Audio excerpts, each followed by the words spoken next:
Hello students, welcome back. तो आज हम लोग बेसिक मैथमेटिक्स के बाद एक नया चैप्टर स्टार्ट करने जा रहे हैं, that is vector. And vector अपने आप में एक मतलब रियल फिजिक्स जो है यहीं से स्टार्ट होता है, वेक्टर से। एंड आज यहाँ पे हम लोग कुछ इंट्रोडक्टरी वीडियो के साथ साथ कुछ एडिशन ऑफ वेक्टर तक, मतलब जहाँ तक हो सकता है वहाँ तक आगे तक हम लोग कवर करने की कोशिश करेंगे। ठीक है। सो वेक्टर स्टार्ट करने से पहले कुछ वर्ड्स हैं कुछ, जैसे सबसे पहले सबको पता होता है कि टोटल जो है देर आर 7 फंडामेंटल यूनिट्स। ठीक है, 7 फंडामेंटल क्वांटिटीज।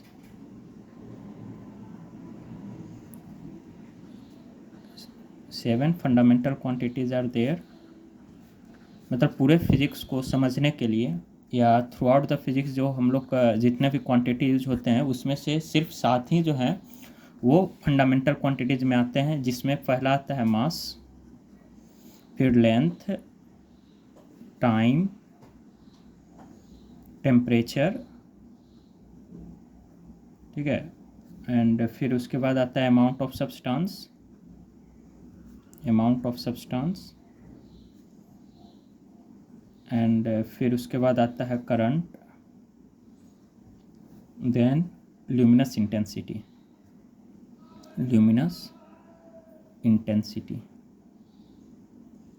ठीक है। तो टोटल 7 फंडामेंटल क्वांटिटीज़ हैं, जो मतलब ये सब फंडामेंटल क्वांटिटीज़ हैं जो हमारे फिजिक्स को डिफाइन करने में हेल्प करते हैं। मास का जो ऐसा यूनिट होता है केजी, ठीक है, ये सबको पता होगा। एंड लेंथ का मीटर, टाइम का सेकंड, टेम्परेचर का केल्विन, के से डिनोट करते हैं, सेकंड टाइम को एस से डिनोट करते हैं। ठीक है। सेकंड को अमाउंट ऑफ सब्सटेंस का मोल होता है, एंड करंट का एम्पियर, ए से डिनोट करते हैं, लुमिनस इंटेंसिटी कैंडला। ठीक है। तो ये हमारे पास 7 फंडामेंटल क्वांटिटीज़ है। इसके अलावा जितने भी हम लोग वर्ड सुनते हैं, जितने भी टर्म सुनते हैं, वो सब डिराइव्ड क्वांटिटीज़ में है। ठीक है, वो सब डिराइव्ड क्वांटिटीज़ में आते हैं। डिराइव्ड क्वांटिटीज़ में जैसे मान लो डेंसिटी हो गया, तो पता है डेंसिटी क्या होता है? Density is equal to mass upon volume होता है। तो मास एंड वॉल्यूम से डिराइव होकर डेंसिटी वर्ड आया है। ठीक है, मास एंड वॉल्यूम का जब आप रेशियो लेंगे, एंड मास क्या है? केजी, एंड वॉल्यूम, अच्छा वॉल्यूम क्या होता है? वॉल्यूम लेंथ इंटू, अगर मतलब सबका डिपेंड करता है, ठीक है, लेकिन वॉल्यूम जो होता है वो एरिया इंटू हाइट होता है। यही तो वॉल्यूम होता है, एरिया इंटू हाइट या area into length. And volume का जो मतलब कहने का मतलब है कि जो वॉल्यूम का एसआई यूनिट होता है वो क्या होता है? मीटर क्यूब होता है। ठीक है। तो डेंसिटी क्या आएगा? केजी पर मीटर क्यूब। तो मीटर क्या हुआ? लेंथ हुआ। ठीक है। And mass KG. ठीक है। तो कहीं ना कहीं ये फंडामेंटल क्वांटिटीज से ही डिराइव्ड हुआ है हमारा डेंसिटी, इसीलिए हम लोग डेंसिटी को क्या बोलेंगे? Derived quantities. ठीक है। अब एक वर्ड आता है मैग्नीट्यूड का, कि मैग्नीट्यूड क्या होता है? मैग्नीट्यूड, तो मैग्नीट्यूड होता क्या है कि न्यूमेरिकल वैल्यू, जब हम लोग किसी न्यूमेरिकल वैल्यू को किसी यूनिट के साथ मल्टीप्लाई करते हैं, ठीक है, यूनिट में क्या आ गया? जैसे केजी हो गया, फिर सेकंड हो गया, ये भी यूनिट हुआ, फिर मीटर हो गया, ये सब अपने आप में एक यूनिट है। एंड एन न्यूमेरिकल वैल्यू, जैसे न्यूमेरिकल वैल्यू 2, 4, 5 जितना हो गया वो सब न्यूमेरिकल वैल्यू हो गया। तो मैग्नीट्यूड क्या हुआ? न्यूमेरिकल वैल्यू के साथ साथ कोई यूनिट के साथ जब लिखा जाए उसको, जैसे एग्जांपल 5 kg, तो यहाँ 5 क्या हुआ? न्यूमेरिकल वैल्यू, एंड kg क्या हुआ? यूनिट। तो ये क्या हुआ? मैग्नीट्यूड। 5 kg एक अपने आप में क्या है? मैग्नीट्यूड है। ठीक है। अब कुछ जितने भी देखो, जैसे होता है कि जितने भी फिजिकल क्वांटिटीज़ हैं, all physical quantities can be classified into three groups. ठीक है। जितने भी हम लोग फिजिकल क्वांटिटी, यानी वो सब क्वांटिटी जो हमारे फिजिक्स के अंदर यूज़ होते हैं, जो हमारे फिजिक्स के अंदर आते हैं, ठीक है, या फिर वो सारे क्वांटिटी जिसको हम लोग फिजिक्स को एक बेटर अंडरस्टैंडिंग के लिए यूज़ करते हैं, उस सब को हम लोग मेनली 3 ग्रुप के अंदर कैटेगराइज करते हैं, ठीक है। ओके, क्या क्या होता है? पहला होता है scalar, second one is vector, and third one is tensor quantity, ठीक है। अब देखो यहाँ पे हम लोग ये इस सब को डिफिनेशन समझ लेते हैं। स्केलर क्या होता है, वेक्टर क्या होता है, टेंसर क्या होता है, उसके बाद हम लोग सिर्फ और सिर्फ वेक्टर पढ़ेंगे। तो स्केलर क्या होता है? Scalars are those physical quantities which have magnitude only and do not required direction to specify it। मतलब स्केलर वो फिजिकल क्वांटिटी होता है जिसमें सिर्फ हम लोग मैग्नीट्यूड की बात करते हैं, उसमें हम लोग को डायरेक्शन से कोई लेना देना नहीं होता है। जैसे एग्जाम्पल हो गया मास, टाइम, स्पीड, वर्क एक्सेट्रा, ठीक है। अब जैसे स्केलर का अगर एग्जाम्पल लिखने बैठे हैं तो ऐसे तो बहुत सारा है, भर जाएगा पूरा पेज, फिर भी कंप्लीट नहीं होगा। लेकिन बस समझने के लिए, जैसे मास अगर किसी का मान लो सपोज 55 kg अगर है, ठीक है। अगर मास अगर 55 kg है तो ऐसे बोलते हैं क्या कि मास 55 kg in the north, mass 55 kg in the south, ऐसे तो नहीं बोलते हैं। मास होता है 55 kg, कहीं भी जाओ ये इतना ही रहने वाला है मास, है कि नहीं। उसी तरीके से टाइम 25, जैसे 25 सेकेंड, 30 सेकेंड, ठीक है, 25 सेकेंड, 30 सेकेंड, ये डायरेक्शन पे थोड़ी ना डिपेंड करता है कि नॉर्थ, अभी तुम घर पे हो, तुम अपने घर से नॉर्थ की तरफ जाओगे तो 25 सेकेंड के जगह पे 30 सेकेंड हो जाएगा, वो वैसा नहीं होता है, ठीक है। एंड सिमिलरली वर्क स्पीड, ये सब में सिर्फ मैग्नीट्यूड से ही काम, जैसे स्पीड है तो मान लो सपोज 30 मीटर पर सेकेंड, यहाँ पे हम लोग सिर्फ 30 मीटर पर सेकंड से ही मैग्नीट्यूड का सिर्फ बात करते हैं, ठीक है। हालांकि वेलोसिटी जो होता है उसमें डायरेक्शन का यूज होता है, वो वेक्टर में आता है, ठीक है। तो वेक्टर क्या होता है? वेक्टर आर दोज क्वांटिटीज, ठीक है, विच हैव मैग्नीट्यूड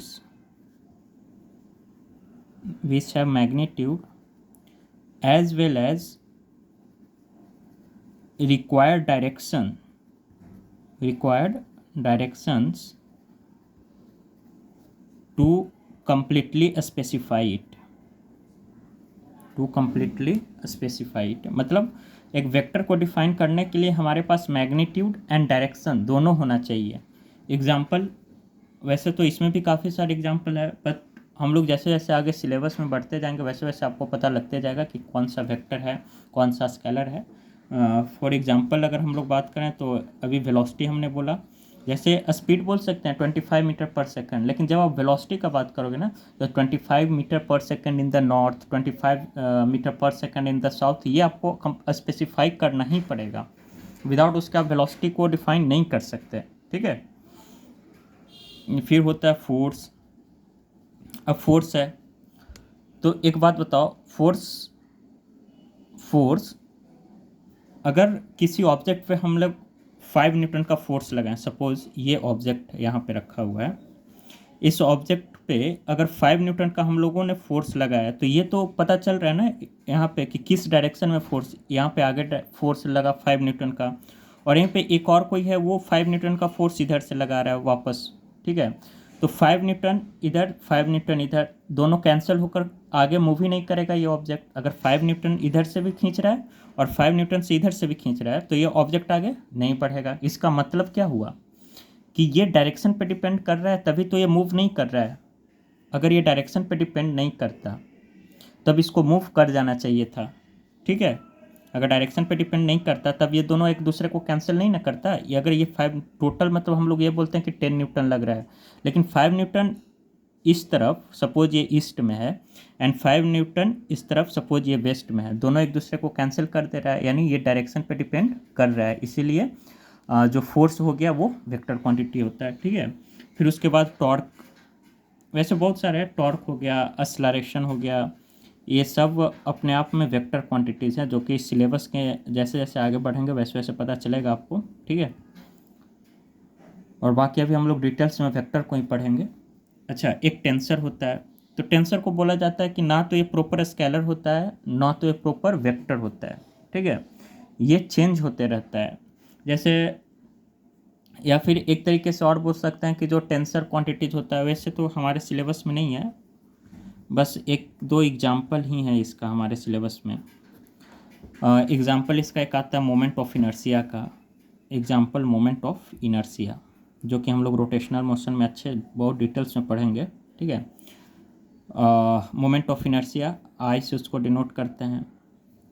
तो अब टेंसर को क्यों बोला गया कि ये ना तो स्केलर है ना तो वेक्टर, क्योंकि इसका जो मैग्नीट्यूड है ना वो डिफरेंट ओरिएंटेशन में डिफरेंट मैग्नीट्यूड आता है, फिक्स होता ही नहीं है इसका। जैसे अगर आप लोगों ने अगर जिन्होंने पढ़ा होगा उनको पता होगा, नहीं भी पढ़ा होगा तो कोई बात नहीं, हम लोग अगर रोटेशन में पढ़ेंगे कि किसी रॉड को अगर हम लोग मिड पॉइंट से अगर रोटेट करें, ठीक है, परपेंडिकुलर जो एक्सिस है, axis which is perpendicular about its length, अगर इसको रोटेट करें तो इसका मोमेंट ऑफ इनर्शिया कितना होता है, ml²/12, ठीक है। लेकिन इसी रॉड को अगर हम लोग इसके इंड पॉइंट से perpendicular to its length end point के थ्रू अगर रोटेट हम लोग करें तो इसका जो मोमेंट ऑफ इनर्शिया आता है ml²/3। यानी कहने का मतलब है कि ओरिएंटेशन चेंज करने पर अगर मिड पॉइंट के थ्रू अगर इसको रोटेट करवाओगे तो मोमेंट ऑफ इनर्शिया इतना आएगा, अगर इंड पॉइंट से अगर रोटेट करवाओगे तो मोमेंट ऑफ इनर्शिया ml²/3 आएगा। तो यहाँ डिफरेंट ओरिएंटेशन पे डिफरेंट मैग्नीट्यूड आ रहा है। सो वी आर सेइंग कि moment of inertia is a tensor quantity, ठीक है। एक वैसे ही करंट के बारे में बोला जाता है, ठीक है। चलो मैं बताता हूँ। तो अब स्टार्ट करते हैं पहले वेक्टर। तो वेक्टर के बारे में तो बता दिया कि वेक्टर को डिफाइन कैसे हम लोग करते हैं कि those quantities which have magnitude as well as required direction to completely specified it, ठीक है। मैग्नीट्यूड प्लस डायरेक्शंस की रिक्वायरमेंट होगी, उसको हम लोग क्या बोलेंगे, वेक्टर, ठीक है। अच्छा, इतना ही से नहीं, अब इसमें कुछ पॉइंट्स होते हैं, जैसे कि जो वेक्टर एडिशन होता है, vector addition is always commutative in nature, is always commutative in nature, ठीक है। कम्यूटेटिव कहने का क्या मतलब है, कम्यूटेटिव कहने का ये मतलब है कि a+b अगर कोई एक वेक्टर है सपोज, ठीक है। अच्छा, एक बात बताओ, a vector plus b vector, vector को रिप्रेजेंट कैसे करते हैं। अच्छा, कम्यूटेटिव इन नेचर अगर है तो A vector plus B vector should be equal to B vector plus A vector. अभी हम लोग सीखेंगे ये रिप्रेजेंट करने का तरीका होता है वेक्टर को। तो इससे एक रिलेटेड पॉइंट था कि vector is always commutative in nature, ठीक है। A vector plus B vector is equal to B vector plus A vector होता है यहाँ पे, ठीक है। लेकिन वहीं पे जो सब्ट्रैक्शन वेक्टर होता है A vector minus B vector, अगर दो वेक्टर है ए एंड बी, ठीक है, अगर उसको हम लोग सब्ट्रैक्ट करेंगे तो ये कम्यूटेटिव नेचर को फॉलो नहीं करता है, ठीक है। तो ये बात याद रखना। एंड दूसरा पॉइंट क्या है वेक्टर होने के लिए कि vector quantity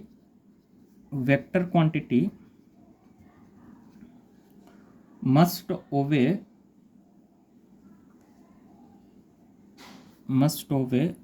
the rules of vector algebra, rules of vector algebra. जब एक ऑर्डिनरी अलजेब्रा होता है और एक वेक्टर अलजेब्रा होता है, जब दो वेक्टर को ऐड या सब्ट्रैक्ट या मल्टीप्लाई करते हैं तो हम लोग का यहाँ पे रिजल्ट डिफरेंट आता है। जैसे 2 × 3 ऑर्डिनरी अगर अलजेब्रा का नियम फॉलो करेंगे तो 6 आएगा, लेकिन यहाँ पे एक वेक्टर अगर 2 है, एक वेक्टर अगर 3 है, अगर यहाँ पे हम लोग को मल्टीप्लाई या ऐड करना पड़ेगा तो यहाँ पे हम लोग को वेक्टर अलजेब्रा को फॉलो करना पड़ता है। जैसे एडिशन है तो उसका अलग रूल होता है, सब्ट्रैक्शन है उसका अलग रूल होता है, ठीक है। तो वेक्टर अलजेब्रा जैसे एग्जाम्पल में vector law of addition, multiplication, subtraction, ठीक है, ये सब वेक्टर अलजेब्रा के अंदर हम लोग डिटेल्स में इसको आगे पढ़ेंगे भी, सब्ट्रैक्शन एक्सेट्रा, ठीक है। अब देखो रिप्रेजेंटेशन ऑफ वेक्टर,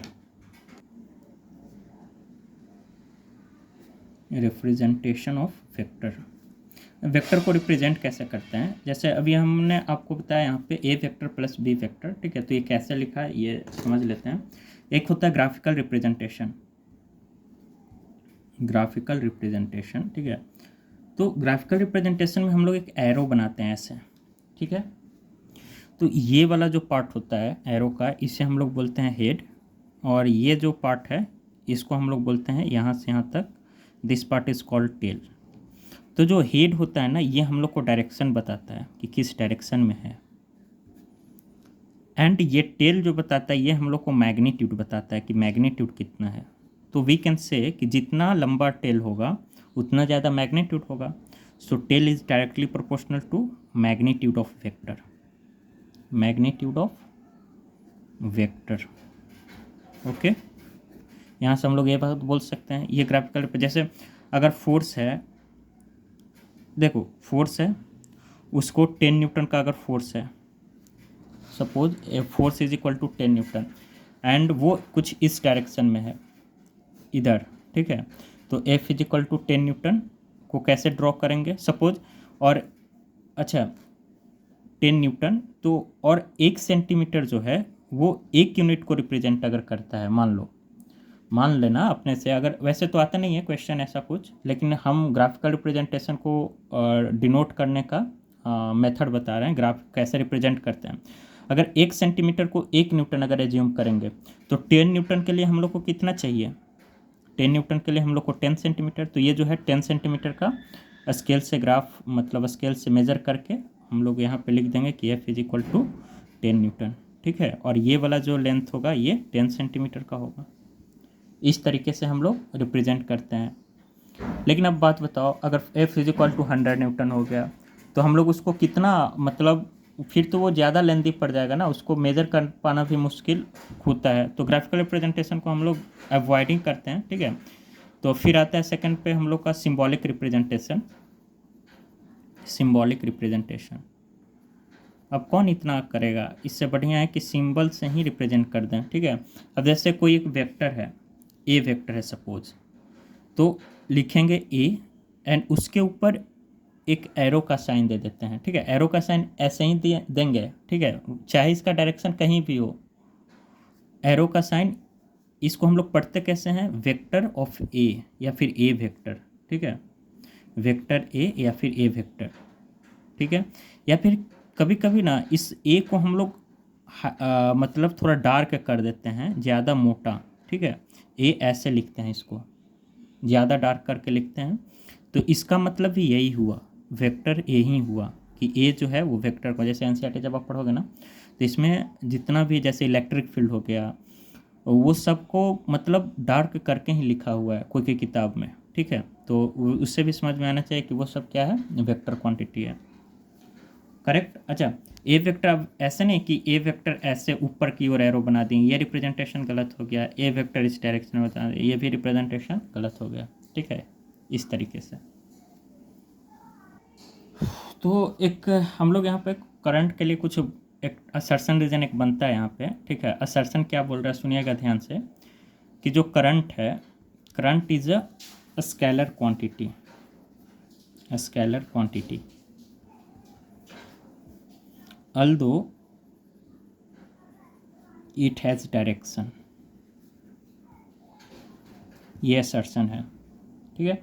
ये क्या, current is a scalar quantity although it has direction, and इसका रीज़न क्या है कि it does not follow law of vector algebra, law of vector algebra,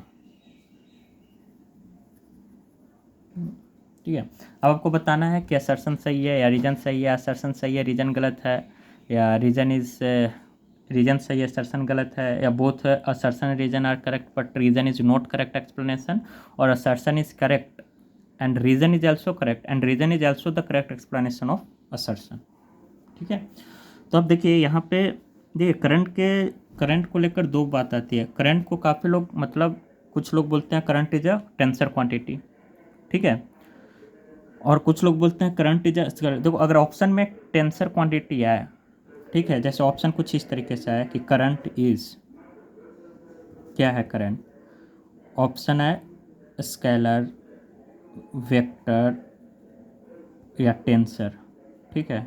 तब तो इसका जो आंसर सही वाला जाएगा वो टेंसर ही जाएगा, ठीक है, क्योंकि करंट टेंसर क्वांटिटी होता है, क्योंकि इसके पास अभी एक्सप्लेन करूँगा कैसे, क्योंकि इसके पास मैग्नीट्यूड भी है, डायरेक्शन भी है, फिर भी ये वेक्टर नहीं है, ठीक है। और इसीलिए इसको टेंसर, ना तो स्केलर ना तो वेक्टर।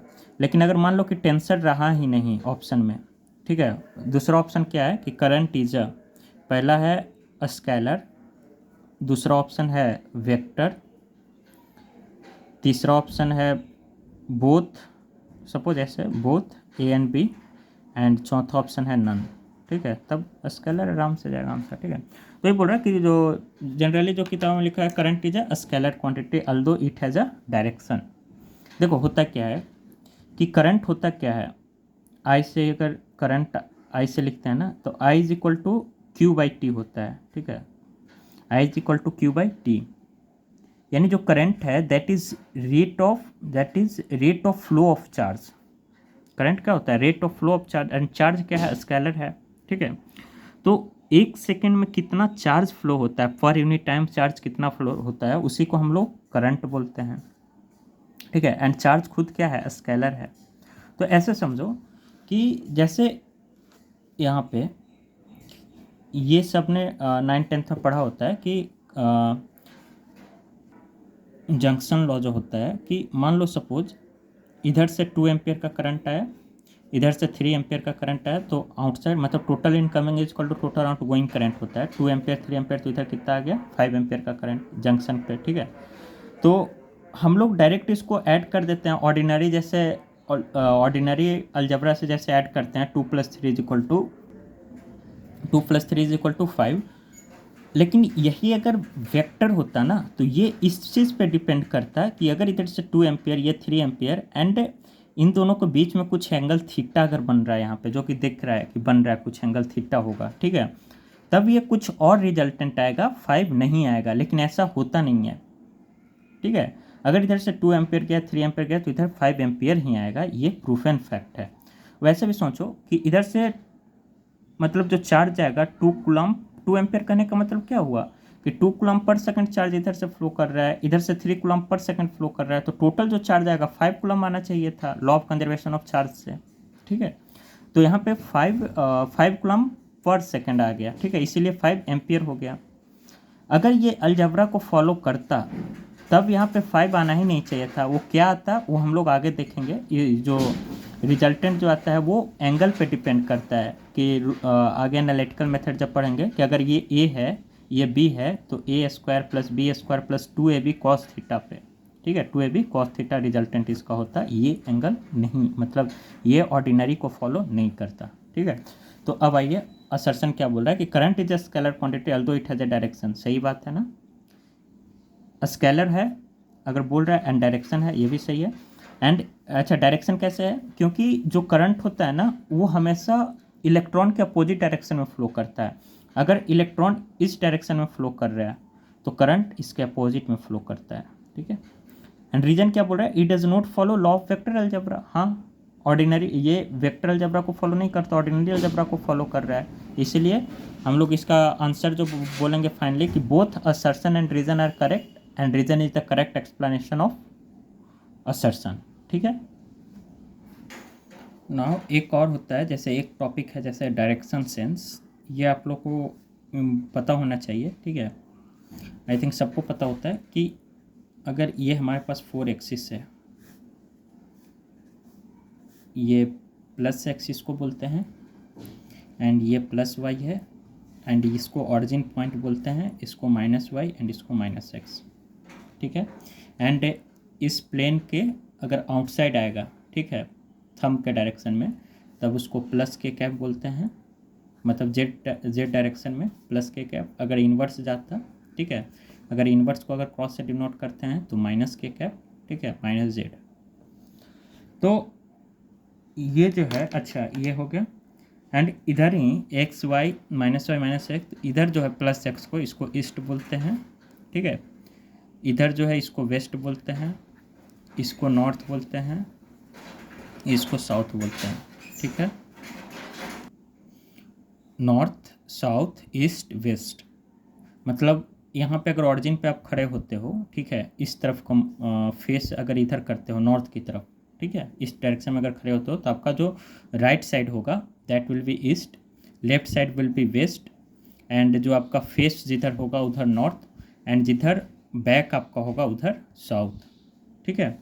अच्छा, और ये जो बीच जब यहाँ से सपोज ऐसे, ठीक है, यहाँ से भी कुछ ऐसे निकलेगा, यहाँ से कुछ ऐसे, यहाँ पे कुछ ऐसे, एंड ये सब 45 डिग्री पे है, ठीक है, सॉरी ऐसे, ये सब अपने आप में 45 degree 45 degree all are at 45 degree. तो देखो नॉर्थ और ईस्ट के बीच में है तो इसको नॉर्थ ईस्ट बोलेंगे, नॉर्थ एंड वेस्ट के बीच में है तो इसको नॉर्थ वेस्ट या वेस्ट नॉर्थ जो बोलना है बोलो, west and east, west and south के बीच में south west, and east and south के बीच में इसको क्या बोलेंगे, साउथ ईस्ट, ठीक है, south west south east, north west north east. ये सब कितने पे होगा, 45 डिग्री पे ही नॉर्थ ईस्ट बोलेंगे क्योंकि बीच में आना चाहिए, ठीक है। ये मतलब टोटल डायरेक्शन होता है, ये आप लोग को ध्यान में रखना है। अब जैसे सपोज करो आप लोग को ये बताना है, जैसे पहला मैं बोल रहा हूँ कि F1 फोर्स है कोई, ठीक है, 20 न्यूटन, ध्यान से सुनिएगा, F1 कोई फोर्स है 20 न्यूटन इन द ईस्ट, ये सब को आपको रिप्रेजेंट करना है, ठीक है। दूसरा मैं बोल रहा हूँ कि F2 जो है दैट इज़ 50 न्यूटन, एंड ये कहाँ है, 50 Newton, this is 30 degree west of south, 30 degree west of south. And third जो है F3 फोर्स इसको बोलते हैं, and this is 30 Newton, and it is saying 60 degree east of south, ठीक है, या फिर ईस्ट ऑफ नॉर्थ ले लो इसको। आपको रिप्रेजेंट करना है इसी ग्राफ में, कैसे इसको रिप्रेजेंट करेंगे, ठीक है, F1 F2 F3 को। तो सबसे पहले ऐसे 4 भाग में पूरे पेज को डिवाइड कर देना, ठीक है, एंड हम लोग को पता है इधर नॉर्थ, इधर साउथ, इधर ईस्ट, इधर वेस्ट है, ठीक है। एंड पहला बोला 20 न्यूटन इन ईस्ट, यानी ईस्ट डायरेक्शन में इधर 20 न्यूटन होना चाहिए, ठीक है। तो इसको ऐसे 20 न्यूटन, F1 का जो वैल्यू आ जाएगा 20 Newton in the east, arrow इस डायरेक्शन में बस बना देना आप, ईस्ट डायरेक्शन में, ठीक है। एंड इतना जो मैग्नीट्यूड आएगा this will B of 20 Newton, okay. फिर बोल रहा है 15 Newton 30 degree west of south, ये वेस्ट है ये साउथ है।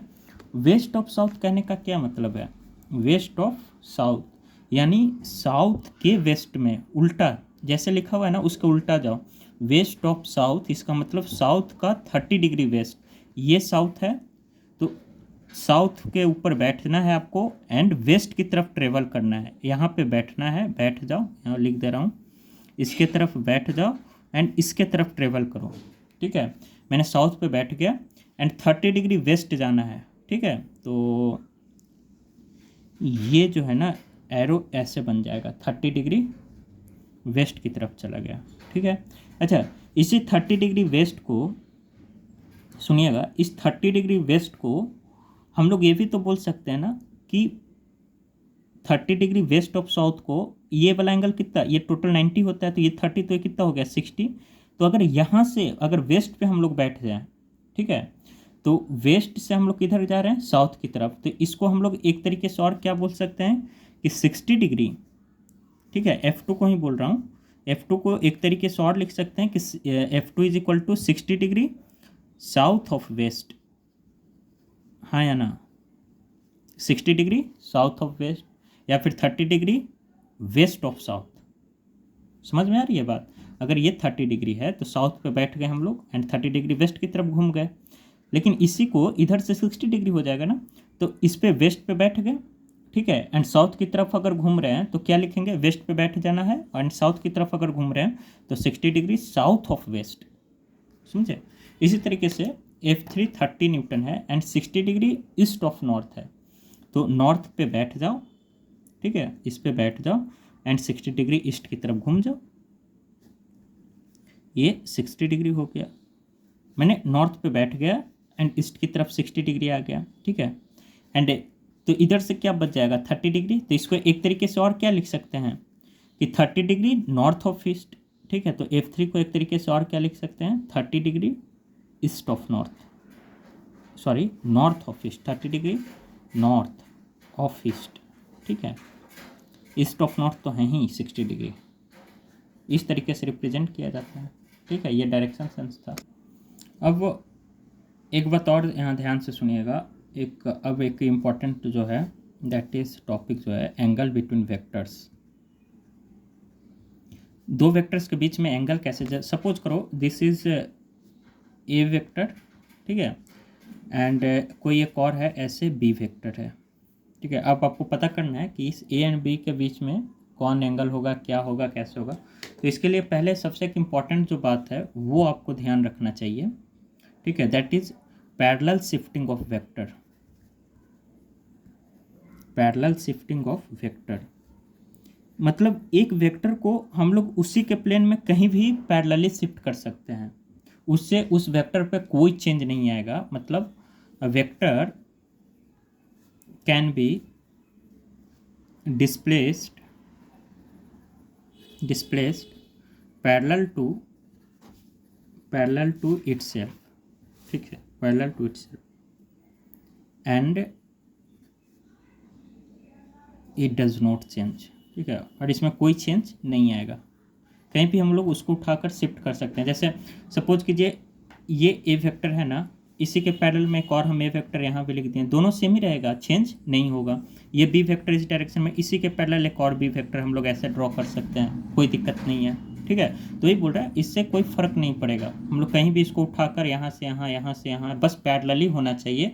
जिस डायरेक्शन में ए है उसी डायरेक्शन में ए भी होना चाहिए, जिस डायरेक्शन में बी है उसी डायरेक्शन में बी होना चाहिए, तभी तो बोलेंगे पैरेलल कब बोलते हैं, अगर ये दोनों लाइन पैरेलल यानी दोनों का डायरेक्शन सेम है, ठीक है। आई बात समझ में। अच्छा, अगर हम लोग को एंगल फाइंड आउट करना है तो ये तो सबसे इंपॉर्टेंट बात हो गई कि दोनों के बीच का एंगल कैसे फाइंड आउट करेंगे। तो एंगल फाइंड आउट करने के लिए एक स्टेटमेंट जो है वो ध्यान से सुनिएगा। तो एंगल बिटवीन वेक्टर्स का एक लाइन ध्यान से सुनना, क्या होता है कि angle between vectors we can define as the smaller angle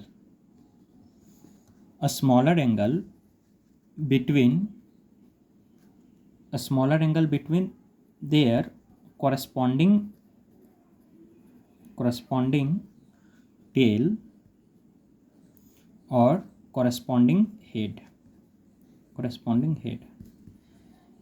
कहने का क्या मतलब, अगर दो कोई वेक्टर है, ठीक है, तो वो दोनों वेक्टर के बीच का जो हेड, या तो हेड टू हेड मिलना चाहिए, ठीक है, या टेल टू टेल मिलना चाहिए, एंड वो दोनों के बीच का जो स्मॉलर एंगल होगा उसी को हम लोग क्या बोलेंगे, angle between the vector. Suppose करो, देखो एग्जांपल जैसे समझो कि कोई दो वेक्टर है, मान लो पहले ये दिस वन ए वेक्टर है एंड एक यहाँ पे बी वेक्टर है, ठीक है। एंड यहाँ पे ये वाला देखो हमने क्या बोला, स्मॉलर एंगल, ये तो ठीक है, बिटवीन देयर कॉरस्पॉन्डिंग टेल और कॉरस्पॉन्डिंग हेड। अगर हेड से हेड अगर मिला रखा है हमने, ठीक है, तो यहाँ पे ये दोनों के बीच में जो एंगल आना चाहिए, या तो ये θ1 हो गया और ये θ2, यही दो एंगल पॉसिबल है, ठीक है। तो ये दोनों एंगल में से ये वाला एंगल जो स्मॉलर एंगल होगा, θ1 में और θ2 में कौन आपको बड़ा एंगल दिख रहा है, θ2, θ1 कम है, छोटा है, तो ये वाला एंगल जो होगा ये हम लोग का angle between the two vectors होगा, θ2 नहीं होगा, ठीक है। उसी तरीके से जब टेल टू टेल मिले, सपोज दो वेक्टर्स, ए वेक्टर यहाँ है एंड बी वेक्टर ऐसे है, ठीक है, टेल टू टेल मिल गया ना दोनों का। जैसे ये इसका टेल, ये हेड, जब टेल से टेल मिले, जैसे ताल से ताल मिला, उसी तरीके से टेल से टेल मिला, ठीक है। एंड ये वाला जो एंगल होगा दैट इज θ1 और एक और एंगल होगा ये θ2।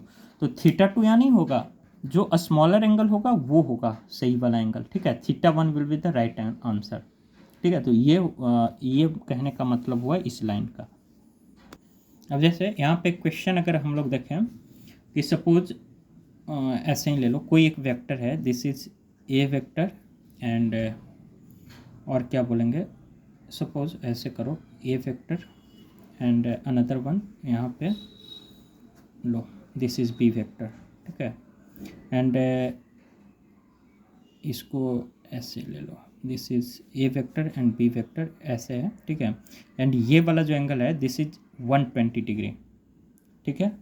ये दोनों को ये वाला जो एंगल है एक्सटीरियर एंगल इसको बोलते हैं, ये 120 डिग्री है। तो आपसे पूछा गया कि एंगल बिटवीन द वेक्टर्स कितना होगा, ए एंड बी के बीच में एंगल कितना हो। तो हम लोग को पता होता है कि एक जो स्ट्रेट लाइन होता है उस स्ट्रेट लाइन पे अगर ये θ1 है ये θ2 है, ठीक है, तो जो θ1 प्लस θ2 का वैल्यू होता है वो 180 डिग्री के बराबर होता है, ठीक है। एक स्ट्रेट लाइन हमेशा 180 डिग्री बनाता है कि नहीं। तो इस तरीके से ये अगर 120 डिग्री है तो ये वाला एंगल कितना होगा, अगर ये स्ट्रेट लाइन है ए वेक्टर अगर स्ट्रेट लाइन है एंड आई बी वेक्टर अगर इसके ऊपर इधर 120 डिग्री बना रहा है तो एंगल बिटवीन मतलब एंगल डिफाइन करने के लिए टेल टू टेल मिलना चाहिए ना। तो ये टेल, ये head, tail head, tail head and ये दोनों को बीच का एंगल, ठीक है। देखो अगर ये दो वेक्टर है तो या तो ये वाला एंगल होना चाहिए, ये this will be the angle between the two vectors, ठीक है। ये सपोज ये हेड हो गया, दोनों का कैप लगा हुआ है वो हेड है एंड ये जो है पॉइंट ये समझ लो टेल है, एक सेकंड के लिए एज्यूम कर लो। तो ये दोनों को बीच का एंगल, ठीक है, ये एंगल बिटवीन द वेक्टर। ये अगर 120 डिग्री है तो ये कितना हो जाएगा 60 डिग्री, तो 60 degree will be the correct answer, ठीक है। अच्छा सपोज एक और क्वेश्चन है इसी तरीके से, अच्छा भी क्वेश्चन है। सपोज ये एक वेक्टर है एंड दूसरा वेक्टर इस डायरेक्शन में ऐसे है, ठीक है। एंड आपको ये वाला जो एंगल है ना ये 280 डिग्री दे रखा है। Suppose this is angle sorry this is vector A and this is vector B and ये वाला एंगल 280 डिग्री आपको गिवन है एंड दे आर सेइंग कि find angle between vectors, angle between vectors. अब ये दोनों वेक्टर्स ए एंड बी के बीच का जो एंगल है वो आपको बताना है कितना होगा। बताओ कैसे इसको सॉल्व करोगे। अब ये मत कह देना कि ये 280 है तो कंप्लीट जो है एक कंप्लीट जो एंगल होता है वो 360 डिग्री का होता है, ठीक है। तो अगर ये 280 है तो ये वाला जो एंगल 360 माइनस, जैसे काफ़ी लोग सोच रहे होंगे कि ये 280 है तो ये 360 minus 280 that is equal to 80 degree, ठीक है। ये गलत हो जाएगा 80 डिग्री, तो ये तो आएगा 80 डिग्री लेकिन 80 degree will not with our final answer, ठीक है। ये 80 डिग्री तो सही है लेकिन ये एंगल बिटवीन द वेक्टर्स नहीं है, समझ में आ रही बात। तो इसको क्या करना पड़ेगा कि पहले तो हम लोग को ये देखना पड़ेगा कि ये क्या हेड टू हेड मिल रहा है, क्या टेल टू टेल मिल रहा है इसका। यहाँ पे टेल है, ये इसका हेड है, अगेन टेल है, ये हेड है। तो कहीं ना तो हेड टू हेड मिल रहा है ना तो टेल टू टेल मिल रहा है। तब जब तक ये दोनों ना मिले तब तक हम लोग एंगल डिफाइन ही नहीं कर सकते दो वेक्टर्स का बीच का, ठीक है। तब हम लोग अभी कुछ देर पहले पढ़ा था कि vectors can be parallelly displaced to itself, ठीक है। तो यहाँ पे टेल टू टेल या हेड टू हेड मिलाने के लिए क्या करेंगे कि अगर ये वेक्टर ऐसे आ रहा था, ठीक है, ए वेक्टर था एंड ये वेक्टर इस तरीके से बी वेक्टर था, ठीक है। तो हम लोग क्या करेंगे कि इस ए वेक्टर को आगे इसके पैरेलल जस्ट इसी डायरेक्शन में, ठीक है, शिफ्ट कर देंगे। ए वेक्टर को ऐसे लिख दिया, लिख तो सकते हैं इतना। एंड ये पूरा अगर 280 था तो ये वाला 80 था, ई वाला 80 हो जाएगा ना ये वाला एंगल, ठीक है, 80 डिग्री। एंड ये देखो ध्यान से कि ये तो एक स्ट्रेट लाइन बन जाएगा, ठीक है। इसी को स्ट्रेट लाइन में ऐसे शिफ्ट किया है मैंने ए वेक्टर को पैरेलल टू इटसेल्फ। तो ये 80 है तो ये वाला कितना हो जाएगा 100 डिग्री होगा ना। ये 180 होना चाहिए टोटल, ये 80 है तो ये 100 हो जाएगा। एंड यहाँ पे देखो कि ये इसका टेल, ये भी इसका टेल, ये इसका हेड, ये इसका head, head to head and sorry tail to tail यहाँ पे मिल रहा है एंड टेल टू टेल के बीच में जो स्मॉलर एंगल हुआ 100 degree. This is the final answer, हाँ या ना। अच्छा कुछ लोग ये भी बोल सकते थे कि हम इसका हेड टू हेड मतलब वो करते मिला सकते थे। तो हेड टू हेड इसमें अगर पैरेलली अगर शिफ्ट करने की कोशिश करें, अगर हेड टू हेड मिलाने की कोशिश करें तो इस वाले वेक्टर को तो एज इट इज़ रहने देना, ठीक है। ए वेक्टर को हम एज इट इज़ रहने देंगे और यहाँ से ये जो वी वेक्टर ऐसे आया था ना इसको बैकवर्ड एक्सटेंड करो, ठीक है। इसको खींच कर ऐसे डिस्प्लेस करके इसी डायरेक्शन में ऐसे मैं लेकर आ गया, ठीक है। This is B vector and this one 80 degree, so this one will 100 degree. तो अगेन देखो हेड टू हेड मिल रहा है ना, इसका हेड हेड टेल टेल, तो ये तो हेड टू हेड मिला या टेल टू टेल मिला, दोनों में आंसर वही आएगा, 100 डिग्री ही आंसर आएगा, ठीक है। सो 100। अच्छा एक बात और यहाँ पे ध्यान रखना कि जो कोई भी एंगल, जैसे हमने बोला ना यहाँ पे कि यहाँ पे जैसे बोला कि smaller angle between their corresponding to corresponding होगा, तो यहाँ पे जो थीटा का जो रेंज होगा ना वो हमेशा 180 या उससे बराबर, ठीक है, मतलब theta will be less than और equal to 180 degree and greater than और इक्वल टू 0 डिग्री। इसी रेंज में ये रेंज है एंगल का, इससे ना तो बड़ा होगा ना छोटा हो सकता है, ठीक है। तो ये रेंज याद रखिएगा आप लोग, ठीक है। Angle between to vector theta should be less than और इक्वल टू 180 हो सकता है या फिर 0 डिग्री भी हो सकता है। अब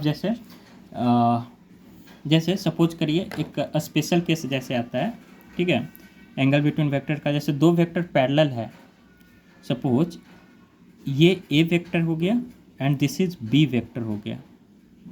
आपसे बोल रहा है कि एंगल बिटवीन द वेक्टर बताओ। अगर दो वेक्टर अगर पैरेलल है, दोनों का डायरेक्शन हेड देखो, ये वाला पार्ट और ये वाला पार्ट, ठीक है, अगर दोनों को एक साथ अगर मिला दिया जाए, ठीक है, मतलब दोनों का डायरेक्शन अगर देखो कि सेम डायरेक्शन है, तो हम लोग को पता है कि जब दो लाइन अगर पैरेलल होता है उन दोनों के बीच का जो एंगल होगा वो 0 degree, theta will be equal to 0 degree, ठीक है, ये याद रखना। एंड उसी तरीके से अगर दो वेक्टर एंटी पैरेलल है, ठीक है, दो वेक्टर अगर एंटी पैरेलल है, ये इधर जा रहा है A vector and B vector इधर आ रहा है सपोज, एंड आपसे बोला गया है कि थीटा दोनों बीच का एंगल कितना होगा, ठीक है। तो आप एक बात बताओ, ये ए वेक्टर इधर जा रहा है, अब मुझे टेल टू टेल मिलाना है। देखो यहाँ पर ना तो टेल टू टेल मिल सकता था ना हेड टू हेड मिल सकता था, क्योंकि दोनों कहीं इन्फिनिटी पे जाके मिलेंगे। अब मिलेंगे भी नहीं मिलेंगे, मतलब इन्फिनिटी पे पैरेलल लाइंस का जो डिस्टेंस है वो सेम होता है थ्रू आउट, एंड कहीं इन्फिनिटी पे जाके मिलते हैं, तो हम लोग उसमें एंगल डिफाइन नहीं करते, इसीलिए हम लोग बोलते हैं थीटा 0 डिग्री। लेकिन यहाँ पे बताओ एक चीज़, अगर ए वेक्टर इस डायरेक्शन में है एंड बी वेक्टर इस डायरेक्शन में, तो मैं बी वेक्टर को ना यहाँ पे ऐसे उठाकर पैरेलली इसको उठाकर, ठीक है, यहाँ पे इसके टेल से ये टेल हो गया, हेड हो गया। अब बी वेक्टर को ऐसे यहाँ से उठाकर मैं इसको यहाँ ऐसे ज्वाइन कर देता हूँ, ठीक है। तो इसी बी वेक्टर को मैं उठाकर यहाँ पे ऐसे ज्वाइन कर दिया, ये बी वेक्टर हो गया, ये बी वेक्टर का टेल, ठीक है, एंड ये बी वेक्टर का हेड, ठीक है। तो अब बताओ टेल टू टेल मिल रहा है ना, तो ये दोनों का बीच का एंगल कितना होगा 180 डिग्री। सो अगर दो वेक्टर अगर एंटी पैरेलल है तो दोनों का बीच का एंगल कितना होता है 180 डिग्री, ठीक है, ठीक है।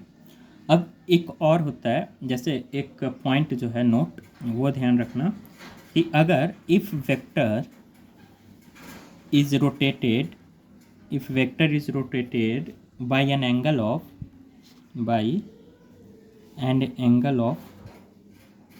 2n पाई, मतलब 2 पाई का मल्टीपल में अगर किसी वेक्टर को रोटेट करेंगे ना तो वेक्टर विल रिमेन्स अनचेंज्ड,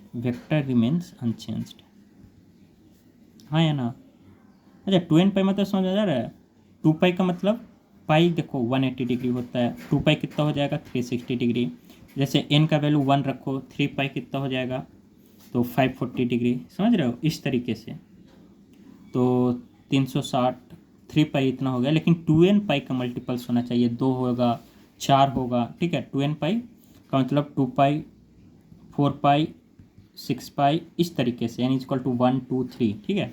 जैसे तो 2 पाई का वैल्यू 360 डिग्री, ठीक है, फिर 4 पाई का वैल्यू 720 डिग्री, इस तरीके से अगर किसी वेक्टर को ऐसे रोटेट किया जाए 2n पाई, देखो कहने का मतलब है कि अगर ये एक अगर वेक्टर है हमारे पास, suppose this pen is a vector मान लो, अब मैं क्या कर रहा हूँ, इसको रोटेट करके, अगर देखो इसको अगर हॉरिजॉन्टल है ना अभी, अगर इसको मैं ऐसे वर्टिकल कर दूँ 90 डिग्री रोटेट हुआ, ठीक है, इसका कैप को देखना, ठीक है, 90 डिग्री रोटेट हुआ, मैं फिर से हॉरिजॉन्टल कर दिया तो वापस पहले देखिएगा, पहले ये वाला पार्ट इधर था ना, देखो फिर से देखो ये इधर है, जो पॉइंट होता है वो इधर है, कैप इसका पीछे है, मैं इसको एक बार वर्टिकल किया 90 डिग्री, फिर इसको 180 किया, मतलब एक बार और 90 किया तो वापस रिवर्स हो गया, ये कैप पीछे चला गया, पॉइंट आ गया तो 180 डिग्री, फिर एक बार और किया, फिर 90 डिग्री, ये 270 डिग्री, फिर वापस किया 360 डिग्री में,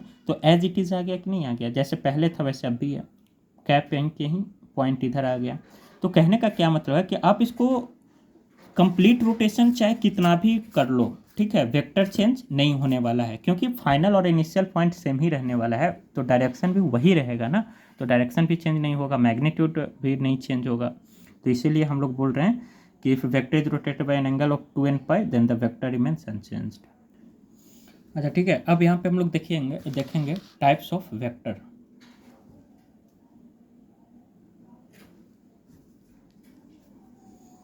टाइप्स ऑफ वेक्टर, कुछ वेक्टर्स का टाइप्स होते हैं, वो जल्दी जल्दी हम लोग बस एक बार डेफिनेशन सबका जान लेंगे, ठीक है। क्योंकि बस अगर उस टर्मिनोलॉजी से अगर हम लोग वंचित हो जाएं, मतलब जान जाएं, तो ज़्यादा सही रहेगा। जिसमें पहला आता है पैरेलल वेक्टर। तो आई थिंक ये सबको पैरेलल वेक्टर पता होगा। तो पैरेलल वेक्टर्स क्या होता है? Parallel vectors are those vector which point along the same direction, ठीक है। इसमें पैरेलल वेक्टर्स में लिख रहे हैं vectors having the same direction, direct लिख रहा हूँ, ठीक है। सेम डायरेक्शन होना चाहिए दो वेक्टर्स के बीच में, तब हम लोग बोलेंगे कि वो वेक्टर क्या है, पैरेलल वेक्टर। जैसे सपोज करो ये ए वेक्टर है, ये बी वेक्टर है, ठीक है, A vector and B vector. अब बात बताओ, पैरेलल वेक्टर है तो दोनों के बीच में एंगल कितना होगा? Theta will B 0 degree, direction same है, तो इसको पैरेलल वेक्टर। उस तरीके से एंटी पैरेलल वेक्टर, यहीं पे जान लो। एंटी पैरेलल करने का क्या मतलब हो गया कि एक वेक्टर का डायरेक्शन इस तरफ है, दूसरे का इसके जस्ट अपोजिट डायरेक्शन में है, तो they will be called the anti parallel vector. Anti parallel vector अभी हम लोगों ने पीछे पढ़ा था, इसके बीच में एंगल कितना होता है? 180 डिग्री, ठीक है। तो ये एंटी पैरेलल वेक्टर हो गया। एंड उसी तरीके से सेकेंड जो आता है that is equal vector. Equal vector, देखो इक्वल वेक्टर होने का क्या मतलब है कि वेक्टर किसी दो या दो से ज़्यादा वेक्टर को इक्वल वेक्टर तब बोलेंगे जब उसका मैग्नीट्यूड, ठीक है, magnitude as well as direction remains same, as well as direction remains same, direction remains same। Magnitude and direction दोनों सेम होना चाहिए। जैसे भैया अगर ये ए वेक्टर है, ठीक है, एंड ये बी वेक्टर है, ये बी वेक्टर है, सपोज बी वेक्टर है। अब एक बात बताओ, लेंथ दोनों का क्या बताता था? मैग्नीट्यूड, ठीक है। तो देख कर बताओ कि बड़ा वेक्टर कौन सा है? B will be the greater vector, ठीक है। तो ये दोनों तो अपने आप में पैरेलल होगा, लेकिन ये इक्वल वेक्टर नहीं है, ये पैरेलल वेक्टर है। इक्वल वेक्टर होने के लिए जितना लेंथ ए वेक्टर का है उतना ही लेंथ बी वेक्टर का भी होना चाहिए, एंड डायरेक्शन भी सेम होना चाहिए, ठीक है। अगर एक फोर्स F1 फोर्स मान लो सपोज 20 न्यूटन का ईस्ट में लग रहा है, एंड F2 भी अगर 20 न्यूटन का ईस्ट में लग रहा है, तब बोलेंगे कि F1 and F2 are parallel vectors, ठीक है। मतलब इक्वल वेक्टर्स, दोनों इक्वल एक ही डायरेक्शन में लग रहा है फोर्स। या फिर कोई ए वेक्टर होगा 20 न्यूटन इस बी वेक्टर, तो तब हम लोग डिफाइन करेंगे कि इसका मैग्नीट्यूड यानी इसका जो लेंथ है वो और इसका जो लेंथ है ये दोनों का लेंथ भी सेम होना चाहिए, देन वी विल सी कि दे आर इक्वल वेक्टर्स। समझ रहे हो बात? तो यहाँ पे एक स्टेटमेंट हम लोग का बन सकता है कि जितने भी इक्वल वेक्टर्स हैं, all equal vectors are parallel vectors. क्योंकि अगर इक्वल होना है तो एक कंडीशन तो देखो, वैसे दोनों कंडीशन फुलफिल होना चाहिए, मैग्नीट्यूड एंड डायरेक्शन, लेकिन पैरेलल के लिए तो सिर्फ डायरेक्शन ही ज़रूरी था। तो अगर डायरेक्शन अगर सेम हो जा रहा है तब तो पैरेलल वेक्टर तो हो ही गया ना। तो all equal vectors are parallel vectors, but all parallel vectors are not equal vectors, are not equal. ये स्टेटमेंट वाले दौर चल रहा है आजकल, तो इसमें आ सकता है क्वेश्चन कि all equal vectors are parallel vector but all parallel vectors are not equal vectors. क्योंकि अगर पैरेलल हो गया तो कोई ज़रूरी ना हो कि उसका मैग्नीट्यूड सेम हो जाए, ठीक है। अच्छा, अगर इसी में हम लोग कोई अगर ये पूछा कि अनइक्वल वेक्टर, तो अनइक्वल वेक्टर के लिए क्या क्या चाहिए, आपको क्या लगता है? तो अनइक्वल वेक्टर के लिए अगर किसी का मैग्नीट्यूड या तो डिफरेंट हो, ठीक है, किसी दो वेक्टर है, अगर दो वेक्टर अनइक्वल वेक्टर है तो उसका या तो मैग्नीट्यूड डिफरेंट होगा या फिर उसका डायरेक्शन डिफरेंट हो जाए। मैग्नीट्यूड सेम हो और अगर हो सकता है डायरेक्शन डिफरेंट हो जाए, या फिर हो सकता है बोथ मैग्नीट्यूड एंड डायरेक्शन, ठीक है, दोनों अगर डिफर कर जाए, both magnitude and direction,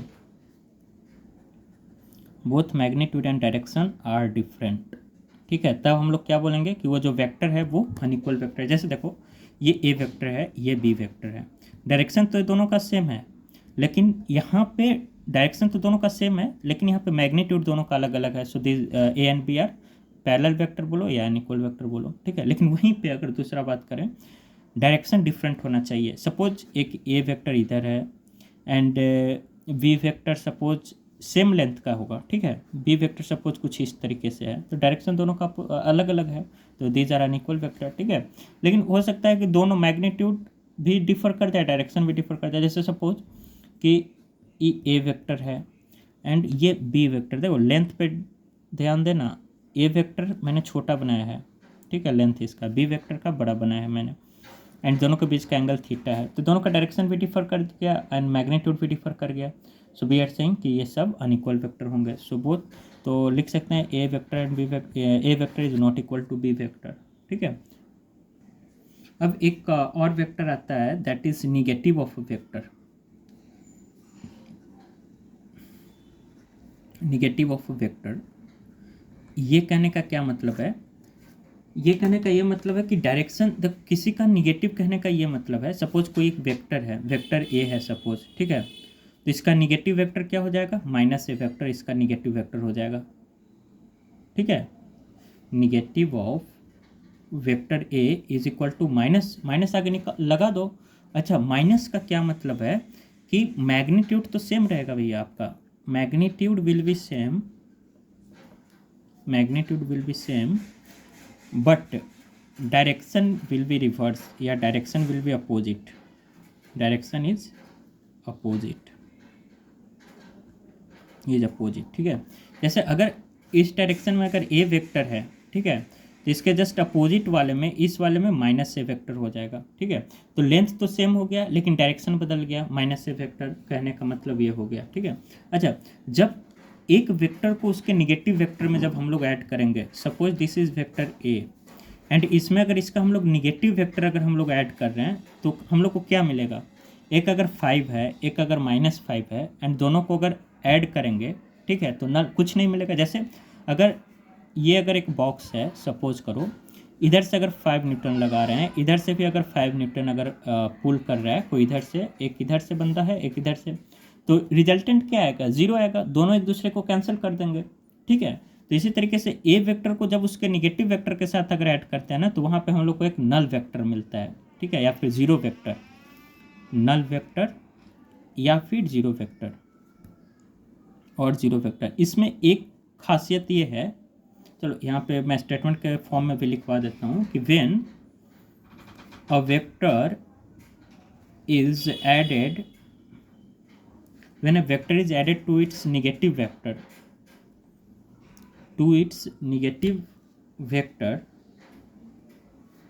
then resultant is, जो रिजल्टेंट आएगा, ठीक है, then resultant is null vector, resultant is null vector whose magnitude is 0, ठीक है, मैग्नीट्यूड कितना है, 0, but direction is not specified, by direction is not defined. ये null vector का भी एक तरीके से, ये जो स्टेटमेंट हुआ, नल वेक्टर का डेफिनेशन भी बोल सकते हैं कि नल वेक्टर वो होता है जिसका मैग्नीट्यूड 0 होता है, ठीक है, लेकिन डायरेक्शन इज नॉट स्पेसिफाइड, ठीक है। तो सिर्फ 0 नहीं, 0 के ऊपर null vector is also a vector whose magnitude is 0 but direction is not specified, direction नहीं पता कि किस डायरेक्शन में क्या होगा, but still it's a vector, ठीक है ना। उसी तरीके से कोलिनियर वेक्टर होता है। कोलिनियर वेक्टर कहने का क्या मतलब हो गया, कोलिनियर वेक्टर कहने का ये मतलब हुआ कि जो वेक्टर्स होंगे ना, अगर इफ वेक्टर्स, मतलब vectors lying in the same line, ठीक है, vectors lying in the same line को हम लोग क्या बोलते हैं, कोलिनियर वेक्टर। सपोज कोई एक, मान लो ये ए वेक्टर है एंड इसी लाइन में एक और वेक्टर बी वेक्टर है, दोनों एक लाइन में हुआ ना, तो A vector and B vector are collinear vector, ठीक है, A and B are collinear vector, ठीक है। मान लो, अच्छा, एक तो ये भी हो सकता है ए वेक्टर एंड इसके जस्ट अपोजिट एक हो गया बी वेक्टर, ये भी तो एक ही लाइन में अभी भी लाइक कर रहे हैं, भले ही दोनों का डायरेक्शन अपोजिट हो, ठीक है, फिर भी ये क्या हो गया, कोलिनियर वेक्टर, ठीक है। तो A and B are also यहाँ पे भी कोलिनियर वेक्टर हो गया। तो अच्छा, एक बात रखना कि कोलिनियर वेक्टर में या तो थीटा 0 होगा, 0 कब होगा, जब दोनों का डायरेक्शन सेम होगा, या फिर जो थीटा का वैल्यू होगा वो 180 डिग्री होगा, ठीक है। जब दोनों अपोजिट डायरेक्शन में अगर जा रहे हैं तब कितना होगा वेक्टर, दोनों का 180 डिग्री, ठीक है। तो यहाँ से हम लोग ये बोल सकते हैं कि कोलिनियर वेक्टर में या तो थीटा 0 डिग्री होगा या तो 180 डिग्री होगा, यही दो कंडीशन बन सकता है। अब एक टर्म आता है को इनिशियल, ठीक है, को इनिशियल वेक्टर, और एक होता है को टर्मिनल वेक्टर, को टर्मिनल वेक्टर, ठीक है। ठीक है, तो को इनिशियल वेक्टर कहने का क्या मतलब हुआ कि अगर बहुत सारे वेक्टर, दो या दो से ज़्यादा वेक्टर, मोर देन 2 वेक्टर्स, अगर एक ही पॉइंट से, अगर देखो को इनिशियल यानी इनिशियल पॉइंट अगर जिसका सेम हो जाए, suppose this is vector A, this is vector B and another one this is vector this is vector C, ठीक है। ये तीनों vector A B and C एक ही पॉइंट से ओरिजिनेट हो रहे हैं, ठीक है। तो स्टार्टिंग पॉइंट जो हो गया वो सेम हो गया, स्टार्टिंग पॉइंट सेम, तब हम लोग बोलेंगे कि A B and C are coinitial vector, ठीक है। उसी तरीके से को टर्मिनल वेक्टर, जब तीनों वेक्टर एक ही पॉइंट पे टर्मिनेट करते हुए दिखे, लग रहा है कि सब एक ही पॉइंट पे आकर मिल रहा है, टर्मिनेट हो रहा है, इसीलिए इसको क्या बोलते हैं, coterminal vector. Suppose this is vector A, this is vector B, this is vector C, so final point जो हो गया, फाइनल पॉइंट सेम हो गया, ठीक है। So they are A B C are coterminal vector, okay. And एक और type का वेक्टर होता है that is concurrent vector. Collinear तो हो गया, एक होता है कनकरेंट, ठीक है, कनकरेंट वेक्टर। कनकरेंट वेक्टर करने का क्या मतलब हुआ कि line of action of all this vectors will pass through the same point. जैसे सपोज ये this is vector A and this is vector B, this is vector C, ठीक है, and this is vector suppose D. तो इसका जो line of action होगा ना, ये सब एक पॉइंट से पास हो रहा होगा। इसको अगर बैकवर्ड, अच्छा ये कुछ ऐसे बन गया, ठीक है, इसको अगर बैकवर्ड ये सब को एक्सटेंड किया जाए, ठीक है, बैकवर्ड डायरेक्शन में, तो सब ऐसा पता चलेगा कि एक ही पॉइंट से जिसका लाइन ऑफ एक्शन जो है, अगर ये अगर फोर्स है, सपोज ये एक पॉइंट है, एक यहाँ पे, एक इस तरीके से F1 कोई वेक्टर है, तो इसका लाइन ऑफ एक्शन को अगर एक्सटेंड करेंगे ना, तो ये यहाँ से पास हो रहा है, इस तरीके इस डायरेक्शन में अगर होगा तो ये यहाँ से पास करेगा, इस डायरेक्शन में अगर होगा तो ये भी इस पॉइंट से पास करेगा, इस डायरेक्शन में होगा तो इसका भी लाइन ऑफ एक्शन अगर एक पॉइंट से अगर पास करे वेक्टर्स का, then we will say there are A B C D are concurrent vector. तो आई एम राइटिंग हियर कि line of action passes through same point, passes through same point, ठीक है। एंड फिर उसके बाद आता है कोप्लेनर वेक्टर। कोप्लेनर वर्ड से ही समझ में आ रहा है, कोप्लेनर मतलब एक ही प्लेन में लाई करने वाला वेक्टर्स, ठीक है। If all the vectors lie in the same plane, lie in the same plane, they are called coplanar, ठीक है। इसको हम लोग क्या बोलेंगे, कोप्लेनर वेक्टर। जैसे सपोज करो ये हमारे पास एक्स एक्सिस है, ये वाई एक्सिस है, ठीक है, और एक इस देखो ये अगर पूरा पेज जो है ना वाइट वाला पेज, तो इसका ये जो वर्टिकल है this will be Y axis, and ये जो हॉरिजॉन्टल वाला पार्ट है, ठीक है, ये वाला जो लाइनिंग हुआ this will B x axis. तो ये अभी जो पेज जो लाई है अभी रखा हुआ है ये एक्स वाई प्लेन में है, एंड इस प्लेन के परपेंडिकुलर अगर इस पेन को मैं ऐसे रखूं, ठीक है, this pen is perpendicular to plane X Y. और वी कैन ऑल्सो से कि ये जो परपेंडिकुलर होगा उसको हम लोग जेड एक्सिस भी बोलते हैं, आउट ऑफ द प्लेन या इनसाइड द प्लेन उसको माइनस जेड एक्सिस बोलते हैं, ठीक है। तो एक्स वाई प्लेन हो गया, तो सपोज हम लोग जेड एक्सिस को, ठीक है, सपोज जेड एक्सिस को हम लोग इस डायरेक्शन में ऐसे शो कर रहे हैं, this is outside the plane, ठीक है, बट 3D में शो करने मतलब 3D वाला चीज़ को 2D पे डिस्प्ले करने के लिए जेड एक्सिस को इधर खींच रहा हूँ मैं, ठीक है, दिस इज जेड एक्सिस। तो ये एक्स और वाई के बीच का जितना भी एरिया होगा इसको हम लोग क्या बोलते हैं, this is X Y plane, this is X Y plane, ठीक है। इस तरीके से वाई और जेड के बीच में जो एरिया होगा उसको हम लोग क्या बोलेंगे, जेड वाई प्लेन, ठीक है, जेड वाई प्लेन। एंड उसी तरीके से एक्स एंड जेड के बीच में जो एरिया आएगा इसको हम लोग क्या बोलेंगे, एक्स जेड प्लेन। तो अगर कोई वेक्टर सिर्फ एक्स वाई प्लेन में हो या फिर वाई जेड प्लेन में हो या एक्स जेड प्लेन में लाइक करेगा तो हम लोग बोलेंगे सेम प्लेन में। जैसे देखो एग्जाम्पल कि वेक्टर ए है, दिस इज वेक्टर बी है, and another vector is C, ठीक है। एंड चलो एक और इसी प्लेन में, डी प्लेन में ही यहाँ पे मैं एक वेक्टर ले रहा हूँ जो कि डी वेक्टर है, बट वो एक्स एक्सिस से कोई थीटा डिग्री पे है, ठीक है। डी वेक्टर जो है वो एक्स एक्सिस से एंगल थीटा बनाए, मतलब इंक्लाइंड है थीटा डिग्री, करेक्ट। अब हम लोग को इस पे कमेंट करना है, तो देखो हम लोग क्या बोल सकते हैं कि जो वेक्टर ए है, A B and C vector, ठीक है, A B and C vector are coplanar vector, क्योंकि एक ही प्लेन में लाइक कर रहे हैं, एक्स वाई प्लेन में, coplanar vector. What about D vector, क्या D A B C and D are all coplanar, या सिर्फ A B C are coplanar, या फिर A B C are coplanar but D is not coplanar vector. तो क्योंकि जो D है ना वो एक्स एक्सिस से कुछ ऊपर उठ गया है इस तरीके से, अगर ये एक्स एक्सिस है, अगर ये एक्स एक्सिस है एंड अगर ये डी है इस तरीके से, तो ये जो एंगल बन रहा है ना थीटा डिग्री, ठीक है, ये जो थीटा डिग्री एंगल जो बन रहा है ये एक्स वाई प्लेन से बाहर आ गया, ठीक है। तो इसलिए हम लोग बोलेंगे कि D vector is outside the plane, is outside the plane, ठीक है, आउटसाइड द प्लेन। कौन सा प्लेन से, एक्स वाई प्लेन से। तो हम लोग ये नहीं बोलेंगे कि A B C and D all are coplanar ना, ये गलत हो जाएगा, ठीक है। अच्छा एक पॉइंट और यहाँ पे, 2-3 पॉइंट है जनरली यहाँ पे जो ध्यान रखने वाली बात है कि कोई भी दो वेक्टर का, अगर सिर्फ दो वेक्टर्स का अगर बात किया जाए, ठीक है, तो two vectors are always coplanar, are always coplanar. किसी भी दो वेक्टर, चाहे वो एक वेक्टर मान लो एक्स वाई प्लेन में, एक वेक्टर मान लो वाई जेड प्लेन में है, फिर भी हम लोग अगर दो वेक्टर सिर्फ है तो ए एंड बी को हम लोग बोल सकते हैं कि they will be always coplanar. But 3 or more vectors, 3 or more vectors मे और मे नॉट बी कोप्लेनर, मे और may not be coplanar, coplanar.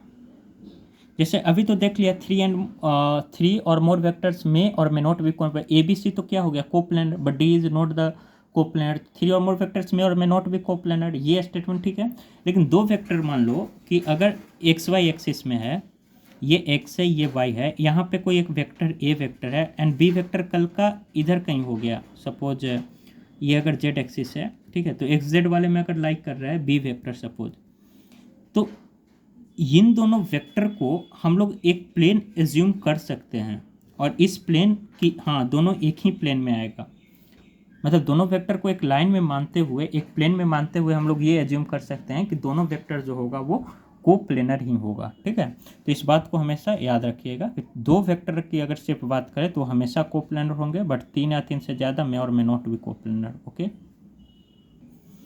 एक और यहाँ पे एक वेक्टर आता है दैट इज एक्सियल वेक्टर्स, ठीक है, एक्सियल वेक्टर्स यानी vectors whose direction is always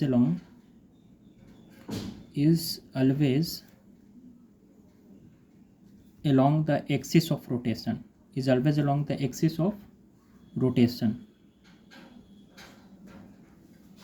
ठीक है, in accordance with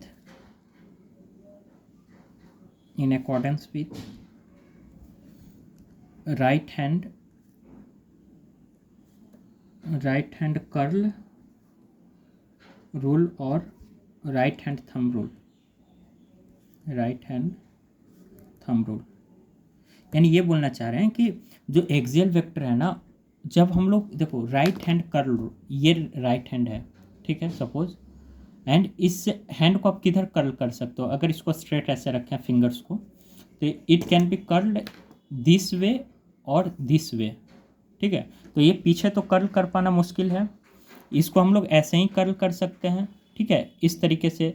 तो ध्यान से देखना, अगर हम लोग इसको ऐसे कर्ल करें तो जो थंब का डायरेक्शन है ये अपवर्ड आ रहा है, ठीक है, तो this will be the axis of rotation, ठीक है, ये एक्सिस ऑफ रोटेशन भी होगा एंड एक्सियल वेक्टर का डायरेक्शन भी थंब के डायरेक्शन में ही होगा, ठीक है। जैसे सपोज कि ये कोई एक पार्टिकल ऐसे घूम रहा है, ठीक है, रोटेशन कर रहा है इस तरीके से, इसका इस डायरेक्शन में, ठीक है, ये डायरेक्शन बता रहा है ऐसे, तो अपने फिंगर्स को ऐसे कर्व करो इसके डायरेक्शन में, ऐसे पकड़ने की कोशिश करो ऐसे, ठीक है, इसी डायरेक्शन में घूम रहा है, मतलब एंटी क्लॉकवाइज, ठीक है, इस डायरेक्शन में एंटी क्लॉकवाइज हो गया ना, एंटी क्लॉकवाइज अगर ऐसे घुमा रहे हैं, ठीक है, तो इसका जो थंब का जो डायरेक्शन आएगा ये अपवर्ड आएगा, तो ये जो एक्सियल वेक्टर का जो डायरेक्शन होगा, ठीक है, ये अपवर्ड आ जाएगा, ठीक है, सपोज, हाँ ठीक है, तो यहाँ पे ये मैं कुछ ऐसे अगर करने की कोशिश करूँ राइट, ताकि आपको याद रहे, तो ये राइट हैंड अगर है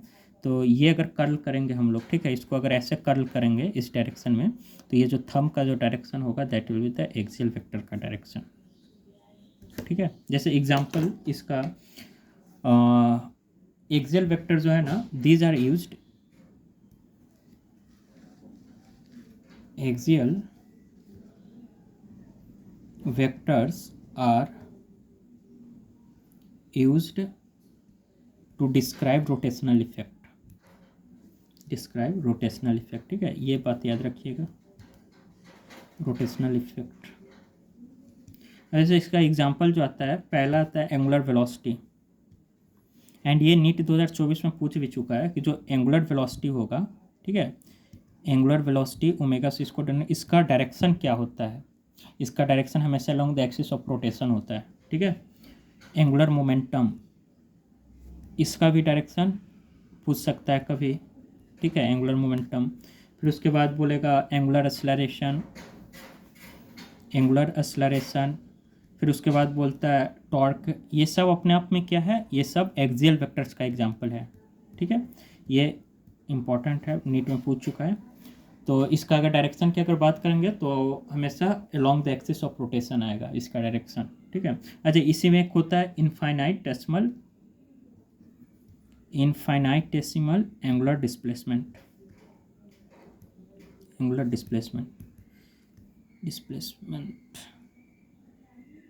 इसको डी थीटा से डिनोट करते हैं। देखो फाइनाइट एंगुलर डिस्प्लेसमेंट, यहाँ पे एक स्टेटमेंट अच्छा बन सकता है कि जो स्टेटमेंट, ध्यान दीजिएगा यहाँ पे क्या बन सकता है, ये बन सकता है कि जो इनफाइनाइटेसिमल एंगुलर डिस्प्लेसमेंट जो है, angular displacement we are represented by D theta, this is a vector quantity, this is a vector quantity, but finite angular displacement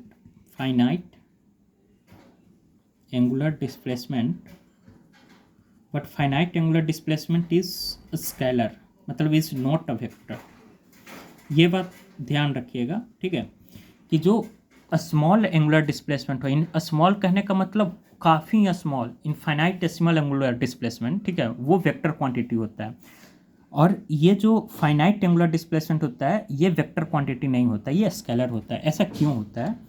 क्योंकि जो फाइनाइट एंगुलर डिस्प्लेसमेंट होता है वो कम्यूटेटिव लॉ को फॉलो नहीं करता है। जैसे अगर फाइनाइट एंगुलर डिस्प्लेसमेंट अगर थीटा बोल दें, ठीक है, तो जो θ1 + θ2 होगा वो this is not equal to θ2 + θ1, orientation change हो जाएगा, ठीक है। And infinite angular displacement D theta जो होगा छोटा, अब किसी भी सपोज यही दोनों पेन है, ठीक है, इसको अगर स्मॉल एंगल से डिस्प्लेस किया जाए, बहुत ही स्मॉल एंगल, ठीक है, 2 डिग्री 1 डिग्री इस तरीके से, तो ज़्यादा इसके जो एक्सिस है, डायमेंशन है, उसमें ज़्यादा चेंज नहीं आएगा कि किस एक्सिस में रोटेट किया या इसका एंगुलर डिस्प्लेसमेंट एक्स के लॉन्ग वाई के लॉन्ग, ऐसा नहीं हम लोग कर सकते हैं। मतलब ज़्यादा इसके इफेक्ट को हम लोग ज़्यादा इसके इफेक्ट में चेंज नहीं आएगा। लेकिन अगर फाइनाइट एंगुलर डिस्प्लेसमेंट की अगर बात करेंगे, 90 डिग्री से अगर डिस्प्लेस किया जाए, जैसे देखो एग्जांपल मैं समझाता हूँ। जैसे सपोज करो कि मेरे पास ये एक पॉकेट, ये मतलब डायरी है छोटा, ठीक है, पॉकेट डायरी इसको बोलते हैं, ठीक है, सपोज दिस इज। अब देखो एक एक्स एक्सिस या भी एक्स वाई प्लेन में ऐसे रखा हुआ है ना, ठीक है। अब एक ऑब्जर्वर जो है इधर से अगर ऑब्जर्व करेगा इस तरीके से, ठीक है, ऐसे ऑब्जर्व करेगा एक बार, फिर एक बार, ठीक है, फिर स्टेप नंबर 1 जो होगा ये होगा, एंड स्टेप नंबर 2 जो होगा वो ऊपर से ऑब्जर्व करेगा, ठीक है, ये केस 1 बता रहा हूँ, एंड फॉर θ1 मान लो, और ये θ2 है, ठीक है, मतलब θ1 एंड θ2 तो इसी में आएगा, ये θ1 हो गया, ठीक है, एंड केस 1 का ये θ1, एंड दूसरा में क्या है, ये x है और ये y है, ठीक है, एंड इस बार ऑब्जर्वर यहाँ से देख रहा है सपोज, ठीक है, इस y एक्सिस से, और इसको ऐसे रोटेट करना है, ठीक है, ऐसे समझो। तो ये θ1 एंड ये θ2 हो गया, एक बार x एक्सिस के लॉन्ग, एक बार y एक्सिस के लॉन्ग, एंड दूसरा बार में पहले θ2 को मतलब पहले y एक्सिस के लॉन्ग करेंगे, ठीक है, एंड बाद में मतलब पहले ऑब्जर्वर को यहाँ से रखकर ऐसे रोटेट करवाना है, ठीक है, एंड बाद में ऑब्जर्वर को यहाँ पे रखकर, ठीक है, x एक्सिस पे रखकर इस डायरेक्शन में रोटेट करवाना है, ठीक है, ताकि ये θ1 बन जाए। अब हम लोग को ये चेक करना है कि θ1 + 2 एंड θ2 + 1 में क्या मतलब चेंज आएगा। जैसे देखो ये XY प्लेन में पॉकेट देखो ऊपर लिखा हुआ है, ठीक है, दिस इज पॉकेट डिक्शनरी, मतलब पॉकेट डायरी, ठीक है। अब ऑब्जर्वर इधर बैठा हुआ है, ठीक है, ये आई जो है ना यहाँ पे ये ऑब्जर्वर है, ठीक है, ऑब्जर्वर, ठीक, यहाँ पे ये ऑब्जर्वर बैठा हुआ है। अब इसको x एक्सिस के लॉन्ग 90 डिग्री घुमाना है, ठीक है, इधर से बैठा हुआ है, ये पॉकेट है, इसको मैंने ऐसे घुमाना है, ठीक है, ये 90 डिग्री, ये इस तरीके से वर्टिकल हो गया, ठीक है, समझ में आ रहा है, ये इस तरीके से ऐसे, ठीक है, ये इस तरीके से वर्टिकल हो गया ना, ठीक है, पहले देखो ऐसे था इस तरीके से, अब मैं इस तरीके से इधर से बैठ कर देख रहा हूँ एंड इसको ऐसे रोटेट किया 90 डिग्री, ठीक है, ये इस पोजीशन में आ गया। अब ऑब्जर्वर इधर बैठा हुआ है, ठीक है, एंड इसको इस तरीके से 90 डिग्री इधर घुमाना है। अब इस वाले केस पे आओ, 90 डिग्री इसको घुमाना है, तो अब इस पोजीशन में है ना, इसको ऐसे 90 डिग्री घुमा दिए, तो ये जो देखो पॉकेट जो है ऐसे हो गया ना, ध्यान से देखना, पॉकेट इधर अब आ रहा है लिखा हुआ, एंड ये वर्टिकल हो गया है, समझ गए, इस तरीके से आ रहा है, याद रखना पॉकेट 1। अब देखो दूसरा केस में क्या करना है कि ये XY प्लेन में ऐसे रखा हुआ है, तो θ2 पहले y एक्सिस के लॉन्ग ऐसे घुमाना है, ठीक है, तो इसको अगर ऐसे अगर ये रखा हुआ है एंड y एक्सिस इधर हुआ ना, अगर इधर के थ्रू अगर इसको घुमाना है तो ये ऐसे घूमेगा एक बार, ठीक है।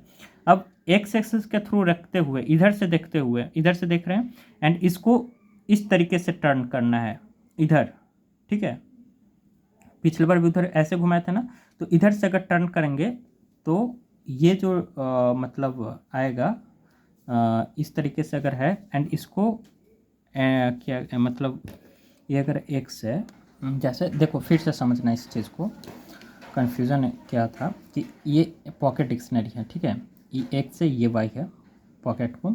अब मैं क्या कर रहा हूँ, इसको इस तरीके से रोटेट करो, ठीक है, 90 डिग्री इस तरीके से रोटेट करना है 90 degree.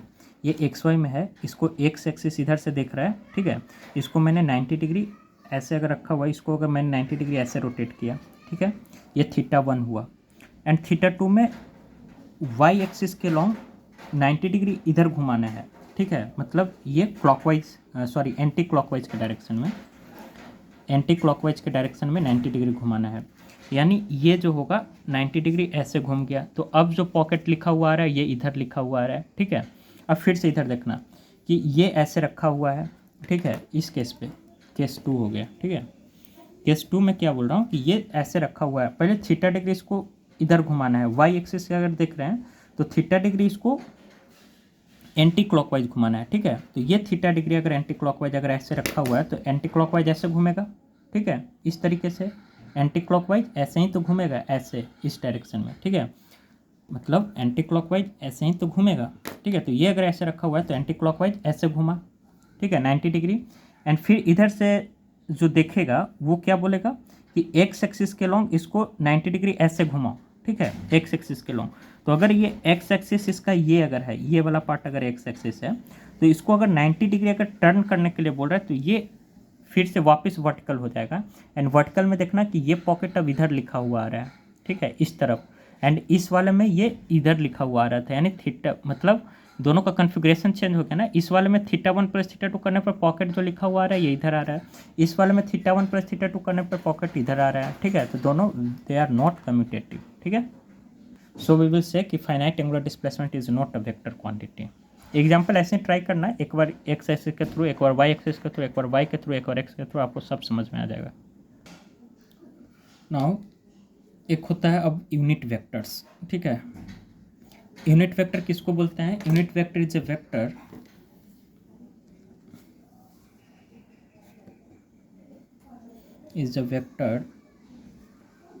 In the direction of source, ठीक है, in the direction of source vector, son of source vector, and its magnitude is 1 unit.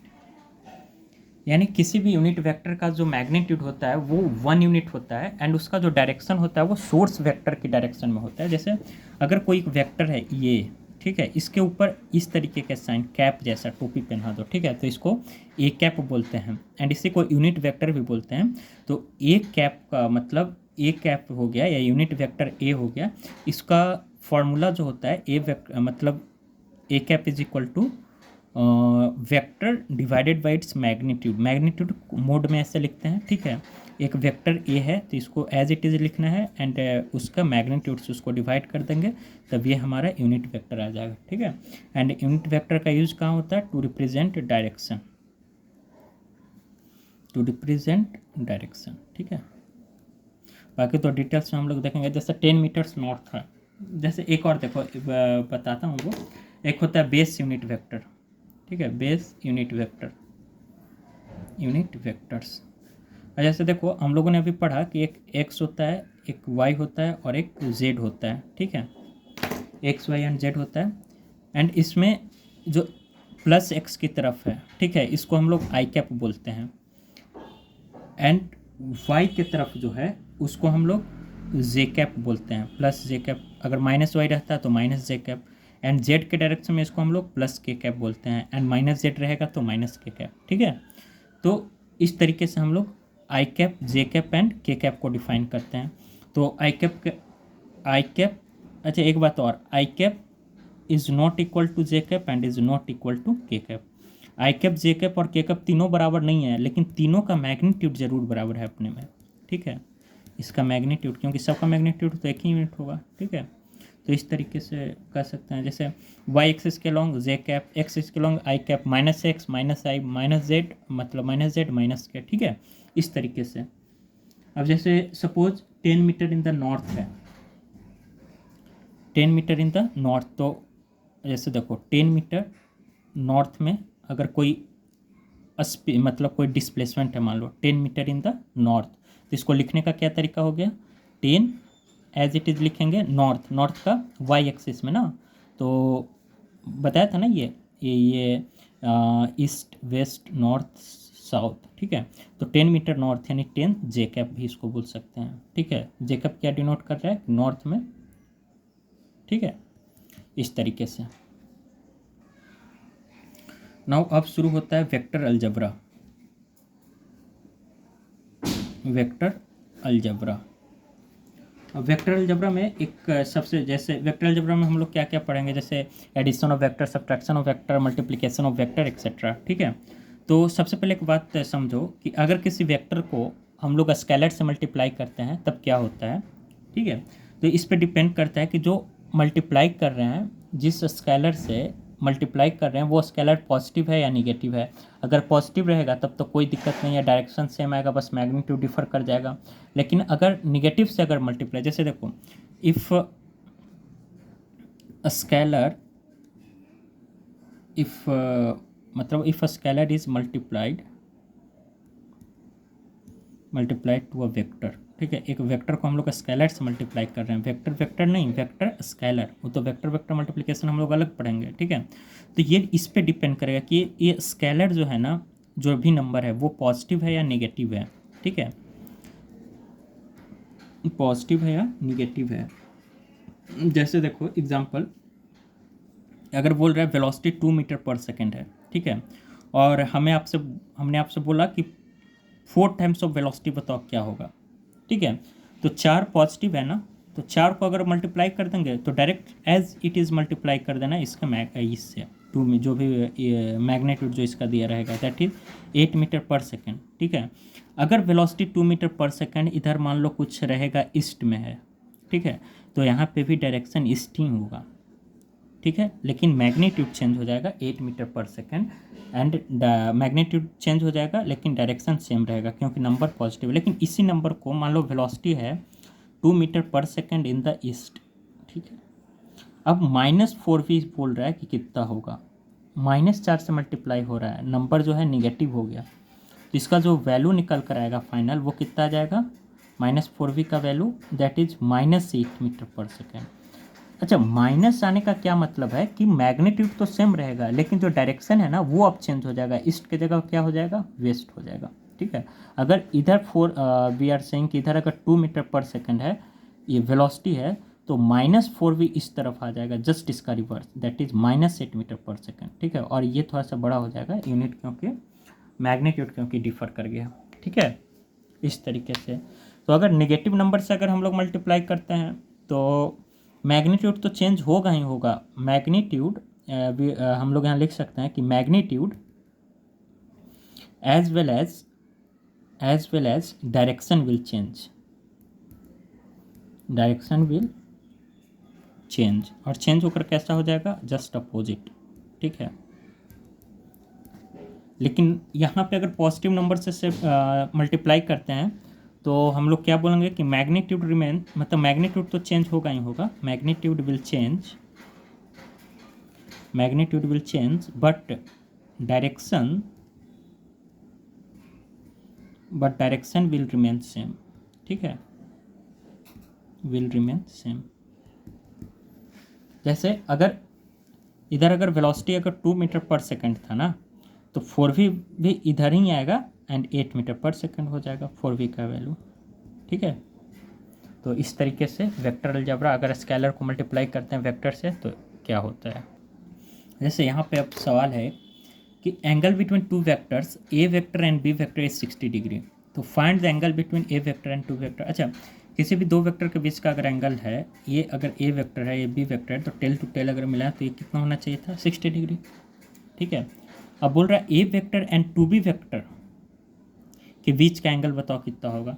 तो आप एक बात बताओ, अगर ए वेक्टर बोल रहा है तो ए वेक्टर तो एज इट इज़ रहेगा, ठीक है, एंड बी वेक्टर को 2 टाइम्स मल्टीप्लाई कर रहा है तो लेंथ तो इसका चेंज हो जाएगा, अब बी से 2b वेक्टर हो जाएगा, अगर 2 से इसको मल्टीप्लाई कर दें तो 2b वेक्टर हो जाएगा and A vector as it is रहेगा जिस डायरेक्शन में था, एंड ये भी उसी डायरेक्शन में रहेगा लेकिन लेंथ जो है वो चेंज हो जाएगा।